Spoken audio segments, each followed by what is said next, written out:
ভালোবাসা দিবসটা একটা খুবই সিগনিফিক্যান্ট ইম্পর্টেন্ট ডে। গত কয়েকদিন ধরেই আমার বাসায় অনেক গিফট টিফট ফুল টুল ছোট বড় তোড়া আসছে।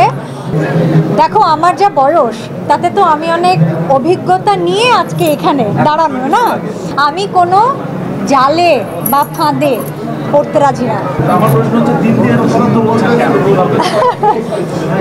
আপনাদের চোখ সুন্দর, দৃষ্টিভঙ্গি সুন্দর, এ কারণেই সুন্দর লাগে।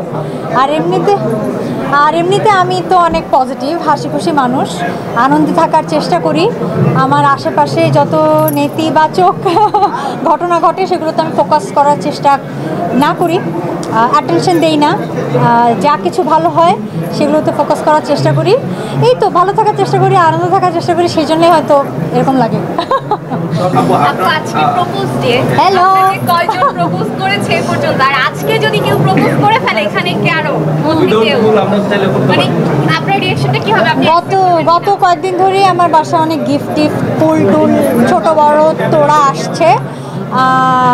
কিছু পরিচিত মানুষজন পাঠাচ্ছে, কিছু একদমই অপরিচিত, উপরে কোনো নাম টামও লেখা নেই কোথা থেকে এসছে। বাট আমি জানি এগুলো অনেক বছর ধরেই হচ্ছে এবং আমি খুব এনজয় করি, আমার খুব ভালো লাগে। কিন্তু মাঝে মাঝে অপরিচিত মানুষের থেকে পাওয়া গিফট বক্সগুলো খুলতে খুব ভয় লাগে। মাঝে মাঝে অন্য মানুষকে দিয়ে আমি খোলাই, এটা খুব ইন্টারেস্টিং। বাট আজকের না, আজকে ওইভাবে আসেনি।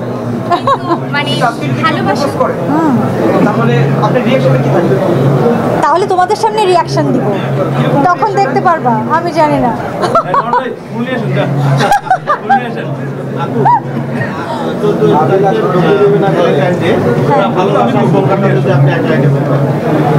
এক লাইনে ভালোবাসার সংজ্ঞা দেওয়া যায় কোনোদিন? বলা শুরু করি গুনো।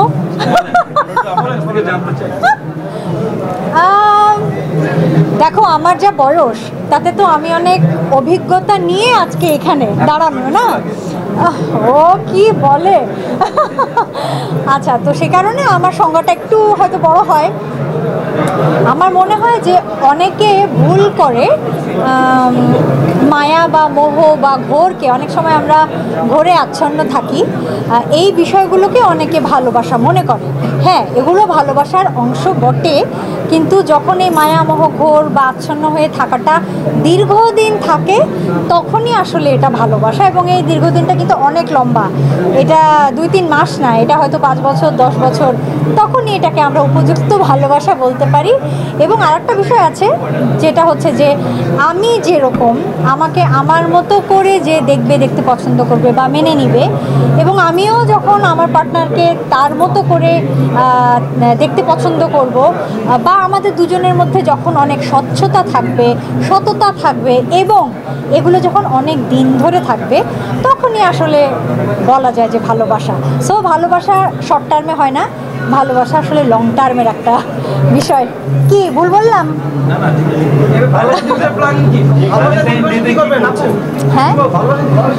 হ্যাঁ, দুইটা সেম কোয়েশ্চেনই আসছে, একই এক কোয়েশ্চেন, দুই দিক থেকে আসছে। আমি যে কোনো, ওই যে বললাম আমি আনন্দে থাকার চেষ্টা করি, তো আমি যে কোনো অকেশন সেলিব্রেট করার চেষ্টা করি, খুব বেশি ব্যস্ত না থাকলে। তো ভালোবাসা দিবসটা একটা খুবই সিগনিফিক্যান্ট ইম্পর্টেন্ট ডে, আমি উদযাপন করব।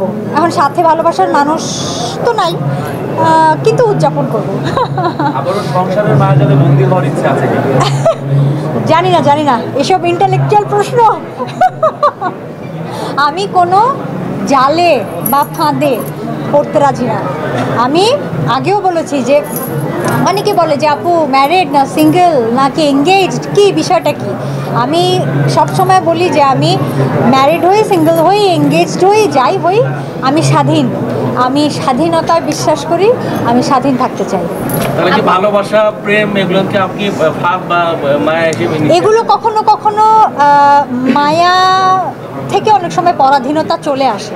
অনেক সময় না চাইলেও নিজের ইচ্ছার বিরুদ্ধে মানুষ অনেক কিছু করে ফেলে, এগুলো মায়ার জন্যেই হয়।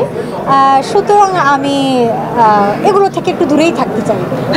আচ্ছা আপু, অনেকে বলে যে প্রথম প্রেম ভোলা যায় না, মানে তারপরে প্রেমগুলো কি ভোলা যায়?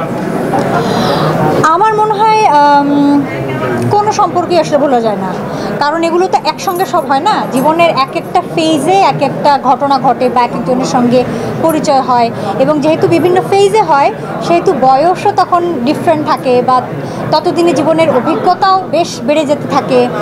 সো আসলে কাউকেই ভোলা যায় না। এই যে আমি এখানে দাঁড়িয়ে কথা বলছি, আপনারা আমার ভালোবাসার মানুষ, তাই না? এই ঘটনাও তো আমি মানে কখনোই ভুলবো না। তো এটাই যে না, আমার মনে হয় কখনোই কাউকে বা কোনো ঘটনা ভোলে না, মানুষ ভোলে না।